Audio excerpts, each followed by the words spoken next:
વાડીની મોજ ચા પીતા પીતા આનંદ કરીએ છીએ. હવે વરસાદ રહી ગયો છે એટલે ખેતી કાર્યનો થોડો શરૂઆત કરી દીધી છે. કપાસ વીણાઈ ગયા છે અને હજી બીજે પણ વીણવાના બાકી છે.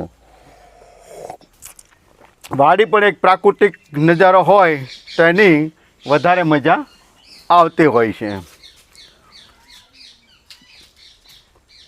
તો આપ જોઈ શકો છો કે વાડીએ પણ અમે ખેડૂતો સરસ મજાનો આનંદ પોતપોતાની રીતે લેતા હોય છે.